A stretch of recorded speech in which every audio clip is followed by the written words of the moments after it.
We'll be delivering project number 4 in the Storytelling Advanced Manual, The Touching Story. Renee has been a Toastmaster at Toast of Petaluma for almost 15 years. In that time, she has delivered 29 manual speeches, countless table topics, been the president, VP of membership, treasurer, recording officer, area governor, and division governor. That's laudable. She's always been in a Toastmasters leadership role. Yet this is the speech she has been most wanting to give and the most fearful to share. Entitled Seeing Only Good, please give a warm welcome to Renee Hawk, Seeing Only Good.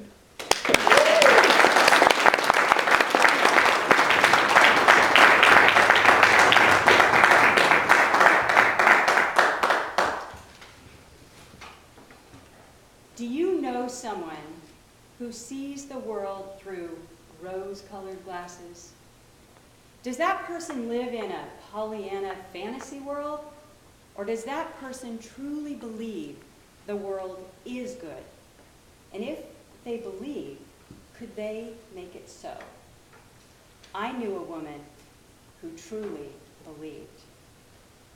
Fellow Toastmasters and honored guests, if you were in San Mateo on the playground at Highlands Elementary School in 1969, you might have seen that woman. The most popular yard duty teacher ever. She was not your typical yard duty teacher screaming, "Get down from there! That set is for swinging, not climbing!" No, she walked around, petite, brunette, shapely, with a huge smile on her face, and the children loved her. She played with them.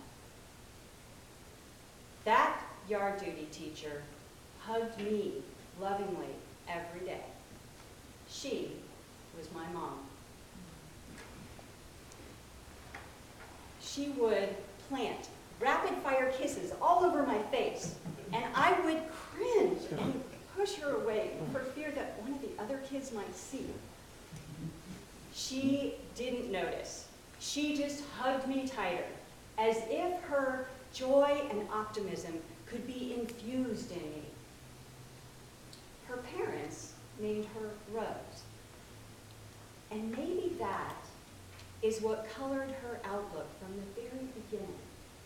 She looked past all the bad behavior and only saw the good in every little kid on that playground.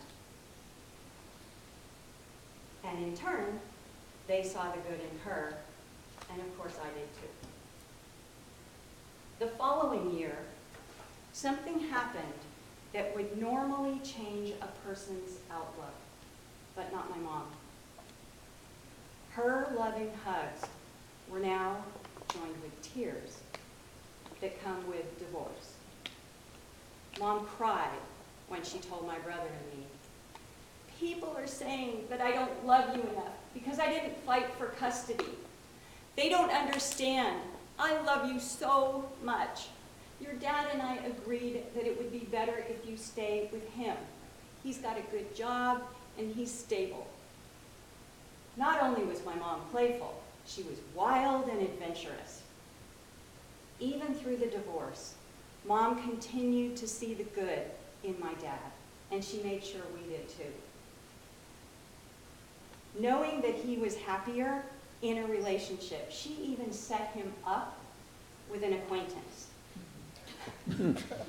I don't even think Pollyanna would have done that. But Mom was truly happy for the good fortune of others. She continued to visit us every single weekend. And over the years, her unconditional support and love just continued to grow. Seeing the world through rose-colored glasses led her to help many people who crossed her path. Like one friend who confided in Mom that her business was suffering a cash flow challenge. Mom, without even that friend asking, loaned her $30,000. I scolded, "Mom, you give more than the shirt off your back, you give your skin."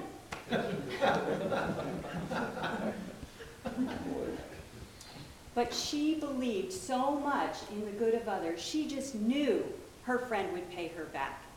And if by chance that friend couldn't, Mom felt content that that friend had already paid her with a lifetime of friendship.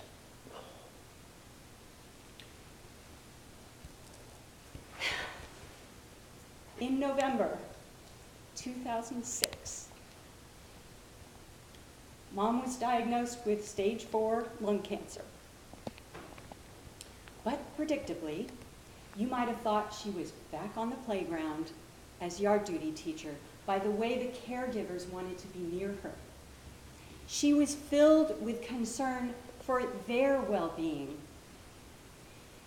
When I visited her several times a week, I would have to close the door to have alone time with Mom.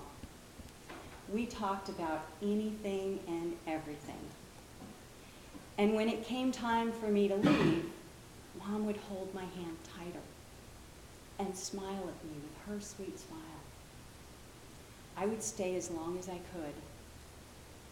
But when I really had to go, I would tell her I was leaving to see my husband or my dad, someone that she knew I loved. And only then would she happily let me go. I whispered in Mom's ear, "I love you, Mom." And as I kissed her cheek, she replied, "I love you too, baby." That night, she died in her sleep. We can never know how we'll react when a parent passes. And after the tears that seemed like they continued forever, I did two things. I went to the nearest playground and I imagined Mom with her adoring young friends flocked around her. And I remembered and laughed at how her kisses used to embarrass me. And second, I made sure I would never forget her endless capacity to see the good. I found these. I'm not saying I'm always optimistic, like Mom. I wish. What I am saying is, it's more like when I lose my positive attitude, Mom is inside me, like a nightlight in the dark, guiding my way.